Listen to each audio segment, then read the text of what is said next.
The last words Catherine heard before everything went dark were her fiancé's, "I'm sorry. You were always going to be the price." When she woke in a glass cage owned by Seoul's most feared mafia boss, she discovered the man who bought her might be the only one willing to help her burn down the empire that destroyed her family. Catherine Graham's wrists ached. The zip ties were gone, but purple bruises remained like signatures of betrayal. She blinked against the morning light flooding through floor-to-ceiling glass walls. Seoul sprawled beneath her, glittering and indifferent. Her wedding dress, the one she'd worn just hours ago, was torn at the hem, stained with something dark. The chapel seemed like a lifetime ago now. "You're awake." The voice was smooth, controlled. Catherine's head snapped toward the sound. A man sat across from her at a marble table, his black suit immaculate, his expression unreadable. Dark eyes studied her with surgical precision. Tattoos peeked from beneath his collar. "Who are you?" Her voice cracked. "Jeon Kil." He said it like she should know. He slid a folder across the table. Catherine's trembling hands opened it. Inside, photographs that made her stomach revolt. Her parents' murder scene. Bank transfers. Legal documents. And a contract with her signature, except she'd never signed it. "Your fiancé sold you to cover his debts," Jeon Kil said, his tone clinical. "Daniel Park valued you at $2 billion. I paid $5 billion, not because you're worth the premium, but because I wanted to make sure he couldn't buy you back." Rage detonated in her chest. Catherine lunged across the table, nails extended, a scream tearing from her throat. Jeon Kil didn't move. Didn't flinch. Didn't call for guards. He simply poured tea into a delicate porcelain cup and slid it toward her. "Sit down, Catherine." She collapsed back into her chair, chest heaving. "You bought me." "Technically, yes." Jeon Kil sipped his own tea. "Practically? I gave you an opportunity." "Opportunity." The word was venom. He tapped the folder. "Daniel Park didn't just sell you. He murdered your parents 8 years ago. My father ordered the hit. I was abroad, powerless to stop it. Daniel has been using you as bait ever since, feeding information to my rivals while playing the loving fiancé." Catherine's world tilted. "You're lying. Read the documents." She forced herself to look. Bank accounts. Encrypted emails. Meetings with the Choi family syndicate. Years of evidence. Years of lies. Daniel had never loved her. "Why tell me this?" Catherine whispered. Jeon Kil leaned forward. "Because we share the same enemies. The men who killed your parents still walk free. Daniel is running for prosecutor general on an anti-crime platform, using you and me as scapegoats." He produced another document, the sale contract. "Read Section 7. Her eyes found the clause, asterisk termination option available after 6 months. Compensation, 10 billion won plus full legal immunity. Asterisk. "You were never meant to be property," Jeon Kil said quietly. "You were meant to be a weapon. The question is, do you want to waste your rage on me, or use it to destroy everyone who betrayed you?" Catherine stared at the man across from her. The mafia boss who bought her. The criminal who offered her freedom. The only person willing to tell her the truth. She thought of Daniel's last words. Asterisk, "You were always going to be the price." Asterisk. Not anymore. Catherine's hands wouldn't stop shaking as she spread the documents across the marble table. 8 years of her life, dissected and displayed like evidence in a murder trial. Which she supposed it was. The first photograph showed her father slumped against a warehouse wall, his forensic accountant's briefcase still clutched in his dead hand. She'd never been allowed to see the crime scene photos. The police had called it a gang execution, wrong place, wrong time. They'd lied. "Your father discovered a money laundering network," Jeon Kil explained, his voice maddeningly calm. 300 billion won moving through shell corporations, linking Seoul's political elite to organized crime. He was going to expose everyone. Catherine's finger traced the financial documents. Transaction codes. Account numbers. Names she recognized from television, from campaign posters, from Daniel's law firm directory. Her father had been murdered for finding this. "My father gave the order," Jeon Kil continued. "He was protecting the network. I was 22, studying international law at Oxford. By the time I returned to Seoul, you were already gone, vanished into university, into Daniel Park's carefully constructed lie. She looked up sharply. How long have you known about me? 5 years. He opened his phone, swiped through surveillance photos. Catherine at cafes. At her office. At Daniel's apartment. When I took control of my father's organization, I started investigating every order he'd given. Your father's name appeared in classified files. When I searched for survivors, I found you, and the man courting you. The next document made her blood run cold. Daniel's bank records, going back 9 years. Monthly deposits from an account registered to the Choi family. Her fiancé hadn't just known about the conspiracy. He'd been paid to monitor her. He approached you 6 months after your parents' funeral, Jeon Kil said. Charming corporate lawyer, offering pro bono legal help with your parents' estate. You thought it was kindness. It was recruitment. Catherine's voice broke. He was making sure I didn't investigate. Making sure I stayed quiet and compliant. Yes. She wanted to vomit. Every anniversary dinner, every vacation, every time Daniel had held her while she cried about her parents, all of it had been surveillance. She'd shared her bed with her parents' killer. Gemstone * Catherine just discovered the truth about her entire life. What will she do with this devastating knowledge? Keep reading to find out. * Gemstone. Why did he sell me now? Catherine demanded. After 8 years of this performance, why suddenly get rid of me? Jeon Kil's expression darkened. Because you got too good at your job. 3 months ago, you were analyzing corporate acquisitions for your firm. You identified irregular financial patterns in a tech company merger. You didn't know it, but you'd stumbled onto the same money laundering network your father died exposing. The memory hit her like a physical blow. She'd written a memo, flagged it for review. Daniel had told her the client had withdrawn, that the deal fell through. She'd believed him. Daniel panicked, Jeon Kil continued. You were becoming a liability instead of an asset. He couldn't kill you without raising suspicions. You're too visible, too connected. So he did the next best thing. He sold you to me with a fabricated debt story, assuming I'd eliminate you quietly. But you didn't. No. Jeon Kil's gaze held hers. Because the moment I saw your name on that contract, I knew exactly who you were. And I knew that the daughter of the man my father murdered deserved a choice. Walk away with money and immunity, or stay and help me burn down the empire that killed your family. Catherine's mind raced. 6 months. That's all the contract required. She could leave with enough money to disappear, to start over somewhere Daniel and his conspirators could never find her. Or she could stay. Learn everything. Use Jeon Kil's resources to expose the network that had stolen her parents, her childhood, her entire life. She looked at the crime scene photo again. Her father's eyes, still open, still accusing. I want names, Catherine said, her voice steel. Every single person involved in my parents' murder. Every politician, every syndicate member, every corrupt official who covered it up. And I want Daniel Park destroyed. Jeon Kil's lips curved into something that wasn't quite a smile. Then we have an agreement, Catherine Graham. Welcome to the war. 3 weeks passed like a fever dream. Catherine didn't leave the penthouse, but she didn't feel trapped.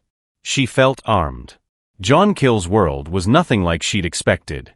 No torture chambers, no dramatic violence, just endless screens displaying financial data, surveillance feeds, and encrypted communications. He ran his criminal empire like a corporation, and he wanted Catherine to audit it. These are the Choi family's businesses, he explained one morning, gesturing at a digital flowchart. Nightclubs, real estate, import-export companies. Legitimate fronts with dirty money flowing underneath. Your father would have recognized the patterns immediately. Catherine studied the data, her analyst's brain activating automatically.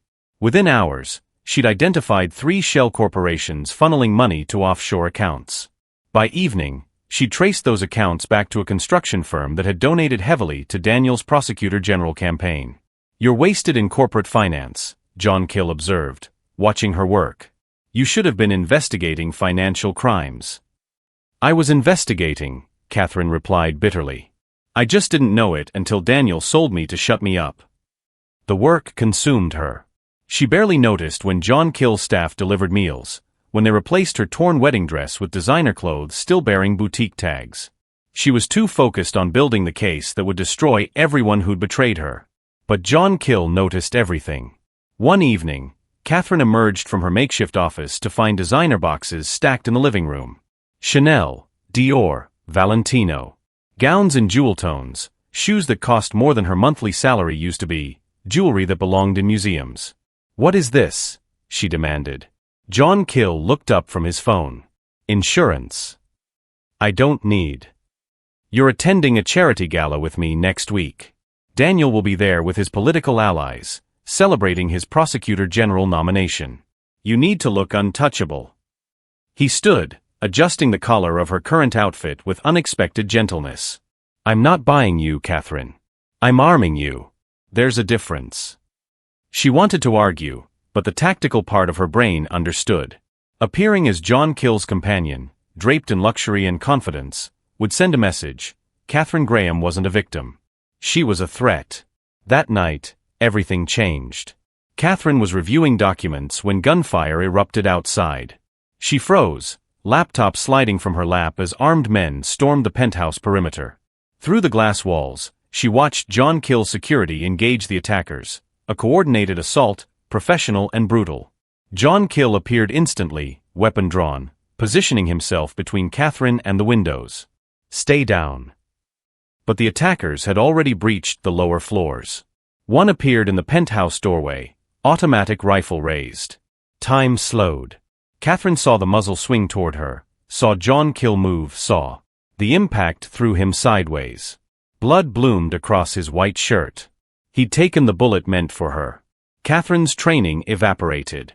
She wasn't an analyst anymore. She was a woman watching her only ally bleed out on marble floors. The attacker advanced, weapon rising again. She didn't think. Catherine grabbed Jeon Kil's fallen gun, aimed, and fired. The recoil nearly broke her wrist, but the attacker dropped. She fired again. And again. Until the clip emptied and her ears rang with silence. Jeon Kil was conscious, clutching his shoulder, his expression caught between pain and something that looked almost like pride. "Good shot." Catherine dropped the weapon, her hands shaking violently. She'd just killed someone. She'd crossed a line that couldn't be uncrossed. Security arrived, securing the scene, calling for medical teams. But Catherine couldn't stop staring at the blood, Jeon Kil's and the dead man's, spreading across expensive marble like accusation. "Why?"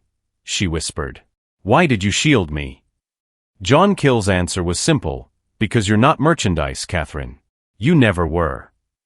Fire asterisk, everything just changed. Catherine's no longer just seeking revenge. She's become part of Jeon Kil's dangerous world. What happens when she faces Daniel at the gala? Asterisk fire. Later, after medics had patched Jeon Kil's shoulder and removed the bodies, Catherine sat beside his bed. The untouchable Mafia boss looked almost human, bandaged and exhausted. "That was the Choi family," he said quietly. "They know you're helping me. Daniel must have told them about your father's files." "Good." Catherine's voice was cold. "Let them know I'm coming." Jeon Kil studied her face, searching for regret or trauma. He found only determination. "You killed a man tonight." "I killed a man who was trying to kill me. And you." She met his gaze steadily. "I'm not the same woman Daniel sold 3 weeks ago. He created something he can't control." "And what's that?" "Someone with nothing left to lose." Catherine stood, straightening her blood-stained clothes. "The gala is in 4 days. I'll wear whatever armor you choose. And when I see Daniel Park, I want him to know exactly what he created when he betrayed me." Jeon Kil's smile was sharp as a blade. "Then let's give him a show he'll never forget." That night, Catherine tried on the crimson Valentino gown. It fit perfectly, like it had been made for someone dangerous. In the mirror, she barely recognized herself, no longer a victim, no longer just an analyst. She was becoming something new. Something her parents would have been proud of. Something her enemies should fear. She thought of the gun in her hand, the recoil, the way the attacker had fallen. She'd expected guilt, horror, shame. Instead, she felt only clarity. This was war. And Catherine Graham was done being collateral damage. The Grand Hyatt ballroom glittered with Seoul's elite, each smile hiding teeth sharp enough to draw blood. Catherine entered on Jeon Kil's arm, the crimson Valentino gown flowing like war paint, diamonds at her throat catching light like warnings. Every head turned. Whispers spread through the crowd like wildfire. That's Catherine Graham. I heard she disappeared. Isn't that Jeon Kil? Catherine smiled, cold and beautiful. Let them whisper. Let them wonder. 3 weeks ago, she'd been merchandise. Tonight, she was a declaration of war. Jeon Kil's hand rested lightly on her lower back, possessive but not controlling. He dressed for battle too, midnight blue suit, platinum cufflinks, every inch the civilized monster. Together, they looked like power incarnate. Daniel's at 3 o'clock, Jeon Kil murmured. With Prosecutor Kim and Senator Lee. His campaign sponsors. Catherine's gaze found her former fiancé across the ballroom. Daniel Park stood surrounded by politicians and money, his smile bright and fraudulent. He wore the same expression he'd worn the day he proposed, confident, loving, absolutely empty. Their eyes met. Daniel froze, his champagne glass trembling visibly. Catherine watched emotions flicker across his face, shock, confusion, fear. He'd thought she was dead or broken. He hadn't expected her to attend Seoul's most elite social event draped in couture and diamonds, looking like she owned the world. Shall we? Catherine asked, her voice silk over steel. They crossed the ballroom slowly, giving every guest time to observe, to speculate, to report back to their networks. Catherine Graham wasn't hiding. She was hunting. Daniel recovered his composure, plastering on his lawyer's smile. But Catherine saw the panic in his eyes, the way his hand tightened on his glass. Catherine. His voice was careful, controlled. I heard you'd been relocated. I was worried. Worried. Catherine stopped inches from him, close enough that only their small circle could hear. How thoughtful.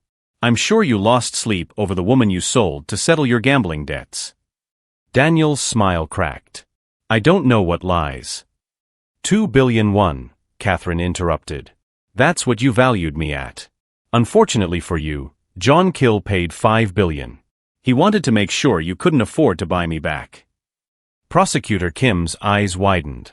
Senator Lee took a subtle step backward. The political allies Daniel had been courting were suddenly very interested in this conversation. You're clearly confused, Daniel tried again, his voice tightening. Whatever this man has told you. This man has told me the truth, Catherine said softly. About my parents. About the money laundering network my father discovered. About your monthly payments from the Choi family. About how you courted me specifically to monitor whether I'd investigate my parents' murder. Catherine's dropping bombs at Seoul's most elite social event. Daniel's career is about to explode. Don't miss what happens next. The color drained from Daniel's face. Around them, political allies were already calculating, already preparing to distance themselves from scandal. I have bank records, Catherine continued, her voice steady and devastating. Communications between you and the Choi family. Documentation of your involvement in corporate fraud, money laundering, and conspiracy to commit murder. I know about the terrorist attack you're planning to frame Jeon Kil with. I know about your offshore accounts. I know everything, Daniel. You're making a mistake, Daniel hissed, his lawyer facade finally cracking. You have no idea what you're dealing with. No, Jeon Kil interjected smoothly. You made the mistake. 8 years ago when you killed her parents. 3 weeks ago when you sold her to silence her. And especially tonight, when you walked into this gala thinking you'd won. Catherine leaned closer, her voice dropping to a whisper only Daniel could hear. You sold me to the one man with resources to destroy you. You handed me the weapon and pointed me at your throat. That's your legacy, Daniel. Not prosecutor general. Not political power. Just catastrophic stupidity. Daniel's hand shot out, grabbing Catherine's wrist. You don't know what they'll do to you if you... Jeon Kil moved faster than thought, his hand clamping around Daniel's wrist with crushing pressure. Touch her again and I'll break every bone in your hand. In front of every camera in this ballroom. Security cameras. Catherine had nearly forgotten. Every major news outlet had cameras covering the gala, recording Seoul's political elite. Recording this confrontation. Recording Daniel Park, prosecutor general candidate, threatening a woman in public. Daniel released her wrist immediately, but the damage was done. Phones were already out, recording. Journalists were already moving closer. "This isn't over," Daniel said quietly, desperately. "No," Catherine agreed. "It's not. It's just beginning." She turned, letting Jeon Kil guide her away, leaving Daniel standing alone in his expensive suit with his political career crumbling around him. Behind them, whispers exploded into open speculation. "Did you hear what she said about money laundering? The Choi family? Prosecutor Kim is already leaving. Someone call the media." Catherine's smile was small and satisfied. Phase 1 complete. Now Daniel knew she was coming. Now everyone knew. The real revenge was just beginning. The prosecutor's office lobby buzzed with controlled chaos. Journalists crowded the entrance, cameras tracking every movement. Catherine Graham walked through them like a queen through her conquered territory, Jeon Kil beside her, her father's encrypted files secured in a leather briefcase. She dressed carefully, navy suit, minimal jewelry, every inch the professional analyst. No more crimson war paint. Today she wasn't attending a social battle. She was ending a war. Inside, Daniel Park waited with his lawyers, his confident smile replaced by something that looked like desperation. Beside him, members of the Choi family syndicate sat in expensive suits, pretending to be legitimate businessmen. Prosecutor Kim looked pale and trapped. Catherine set the briefcase on the conference table. "Shall we begin?" What happened next would be remembered in Seoul's legal history as the most devastating evidence dump in decades. Catherine opened her laptop and began the presentation she'd spent 3 weeks preparing. Financial records spanning 15 years. Money laundering networks connecting 3 major crime families to 24 politicians. Corporate fraud documentation. Communications between Daniel and the Choi family dating back 9 years. Video surveillance of illegal meetings. Audio recordings of conspiracy discussions. And at the center of everything, the murder of 2 forensic accountants who'd gotten too close to the truth. "My father discovered this network." Catherine's voice was steady, professional, absolutely merciless. "He was going to expose everyone involved. So he was executed in a warehouse fire, along with my mother. The hit was ordered by the previous head of the Jeon organization and carried out by operatives hired through Daniel Park's legal firm." Daniel lunged across the table. "You can't prove." "I can prove all of it." Catherine didn't flinch. "Bank transfers from your offshore accounts to the operatives who murdered my parents. Encrypted emails discussing the counting problem. Phone records placing you at the planning meeting. You were 27 years old, Daniel. A junior associate looking to make partner by eliminating obstacles for your firm's biggest clients." The room was silent except for camera shutters clicking. Catherine had arranged for simultaneous submission. Everything she presented here was being uploaded to the International Criminal Court, sent to major news outlets, and posted on secure servers that couldn't be suppressed or destroyed. High voltage asterisk, this is it, the moment Catherine's been waiting for. Watch her destroy everyone who betrayed her family. Asterisk high voltage. "Daniel Park used me," Catherine continued, her voice never wavering. "He courted me specifically to monitor whether I'd investigate my parents' death. For 8 years, he maintained the lie. Until 3 weeks ago, when my financial analysis accidentally identified the same money laundering network my father died exposing. Rather than risk discovery, Daniel sold me to Jeon Kil with a fabricated debt story, assuming I'd be quietly eliminated." She turned to Jeon Kil, who stood silent and imposing by the window. But Jeon Kil recognized my name. He knew I was the daughter of the man his father had murdered. And instead of killing me, he gave me something Daniel never did, the truth. And the resources to expose everyone involved. Prosecutor Kim found his voice.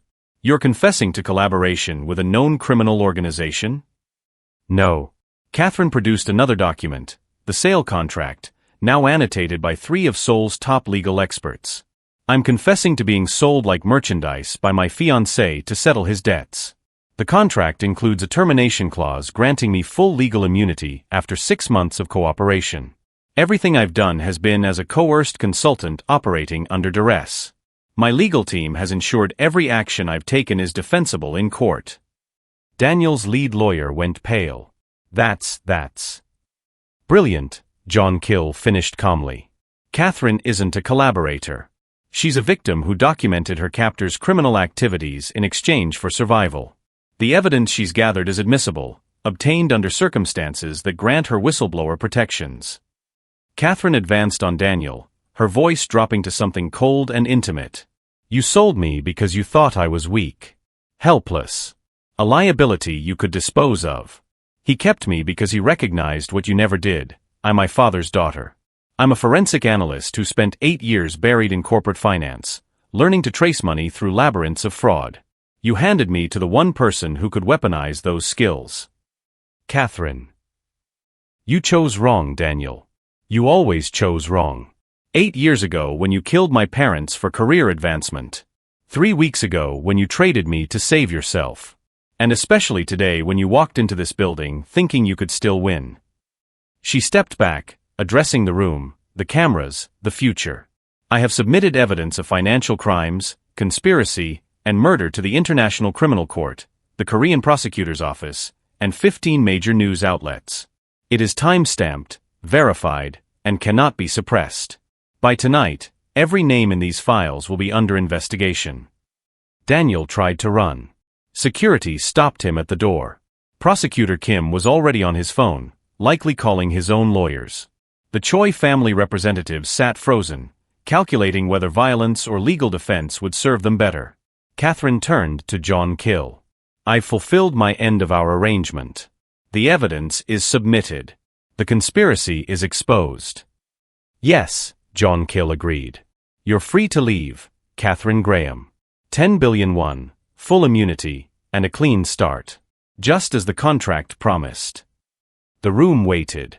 Would she take the money and disappear? Would she accept the freedom she'd been promised? Catherine looked at the evidence on the screens, at Daniel being handcuffed, at the empire crumbling in real time. She thought of her parents. Of 8 years living with her father's killer. Of 3 weeks becoming someone new. I'm not leaving, she said quietly. Jeon Kil's expression shifted. Surprise, hope, something deeper. Catherine. I'm not leaving because I'm not finished. She met his gaze steadily. This is just the first phase. There are 43 names in these files who haven't been arrested yet. The network is wounded, not destroyed. And I intend to finish what my father started. She turned to face him fully. You offered me a choice 3 weeks ago, waste my rage or weaponize it. I choose the latter. I choose to stay. Not as property, not as a victim, as a partner. Later, on the rooftop of Jeon Kil's penthouse as dawn broke over Seoul, Catherine finally allowed herself to breathe. Below them, the city was waking to news that would reshape Korean politics for decades. Jeon Kil stood beside her, his shoulder still healing from the bullet he'd taken for her. You could have walked away. I could have, Catherine agreed. But where would I go? Back to being the woman Daniel made me? The victim who survived. She shook her head. That woman died 3 weeks ago. You showed me who I really am. And who's that? My father's daughter. Someone who doesn't run from monsters, she hunts them. Jeon Kil was quiet for a long moment. Then, what now? Catherine took his hand, not as a captive accepting a captor, not as a woman surrendering to danger, but as an equal claiming her place beside him. Now we rebuild. Your empire, cleaned of your father's sins. My family's legacy, finally honored.